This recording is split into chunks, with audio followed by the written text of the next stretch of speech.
5 is the time, again 25 degrees here at Gold Country 1320. Well, I'm telling you about it for the last couple of days. Got a guest in the studio with me, and we spoke with him briefly before the news. Jerome Wicker's here, and good afternoon. Good afternoon. Thank you, John. How you doing? Good, really good. Now, we're talking, you are, I say a Christian rapper. I don't know if that's the right term or not. Is that what you call? Yeah, that's what I'm go by, Christian rapper. More like an inspirational rapper, but I do everything under God. Ah, very, very cool. Now, you talked with us this past summer at Third Thursday, and it was kind of like your first time to go out and do public performances. And things went pretty well, but you were just kind of getting started then. Did you think at that time that this much would happen in this short a time? Not really, to be honest. What got you started with it? What made you decide to do this? Well, 8th grade, there was only about like 9 of us, 8th graders, and we decided to do something together as in a group. Mm-hmm. And I was mostly with black kids in that school. So we decided, maybe do a rap thing, like a rap group, and perform at the talent show. I wasn't really really into rap at that time. I mostly like country and but something turns over to rap. Of course, like every person starting out something, you kind of get slow at it.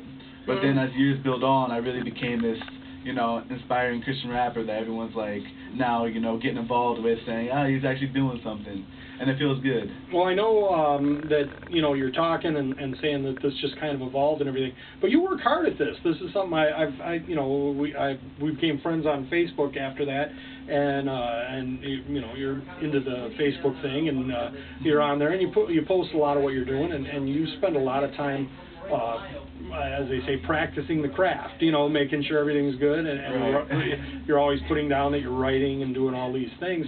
How much of that comes into play when, let's say you start to get an idea for something that you want to rap and everything, and how long does it take from it to get to, okay, I think I want to do this, to something where you can actually go with it? It really, when I'm on stage, I really don't, it's not really me, to be honest, because Jerome Wicker, is shy, afraid to be in front of a lot of people, but like, I get so nervous, but then as soon as I hit the stage, I get all, it's something I like to do, and like, when I performed at House of Blues, it was awesome hearing hearing people I don't even know chant, what I tell them to chant and do I tell them to do, and it literally almost busts me out in tears, and it's just an awesome feeling, even if it's in front of 300, it was an awesome feeling. Now, how did that come about? Because let's say, it was 6 months ago. You're playing on the streets in Vermilion and doing a small short set out there, and now you're at the House of Blues. How did that happen? Did you contact them? Did they contact you? What happened? To be honest, they contacted me. Really? I wasn't even thinking about House of Blues at the time. Really? No, I was just thinking about next year for Third Thursday and everything, and seeing if any opportunities. And of course, I pray about it. And it's just that they contacted me. I checked my email. I'm like, oh, where'd this come from? And it said House of Blues and King Ryan Events. And I looked at it, and they gave me an opportunity to do something, and I went after it. Wow, very, very cool. Now, another bit of kind of big news is that now there's a label coming after you. Yeah. So what's happening there? The same thing. They contacted you? Right. They contacted me. Tate Music Group. They're out in Oklahoma. And they called me last night, and they're really trying to push the issue. They're like, we really like your music. We're really trying to get you to get signed with us. And there's a lot in the process. We're working on it in the process right now, and hopefully in the future, I'll be out there. Now, one of the things I was wondering, because you got, it's a pretty kind of big thing playing House of Blues and then getting contacted by a company like this.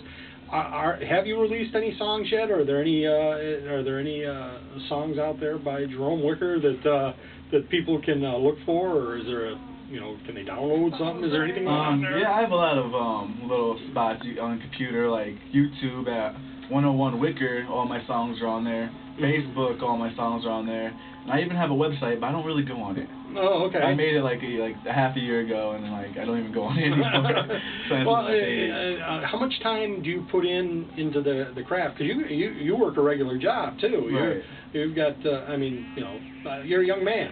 You got a lot going on. Right. So how much time do you get to dedicate to the music? As much as I can, to be honest. I usually go home from work, whether I work in the morning or before work when I work at night. And I usually dedicate around like an hour into it because I already have most of my songs written down. And I just rehearse it because I go into the studios in Cleveland. I'm going there tomorrow and I'm getting more like 6 more songs down. You know, I usually write around 1 o'clock in the morning. I don't know why, just something hits me that time, and they're really good. And I'm really going out to Cleveland tomorrow, and you know, I work, like you said, a job too. But you know, somehow I get it all together. Now, when it comes to the writing songs, do you get ideas all the time, or is it you know, once in a while something pops in and you're like, that's good, I got to do something with that, or how does that come about? I usually get in the mood, like I don't know, something really like dramatic happens in my life, or something I really get mad at, and I don't know why, when I get mad, I write good, you know, it's weird. Yeah. Wow, that's strange. Because you write, when you get mad, it seems like it'd be tough to write something uplifting, and your music is pretty uplifting, what I've heard so far. And I know our listeners want to hear something, so I tell you what, we've got to take a time out. When we come back, we want you to do some rap for us. All right, sounds good. All right, we're going to do that. Going to take a quick time out. When I come back, we'll hear some rap from Jerome right here on Gold Country 1320.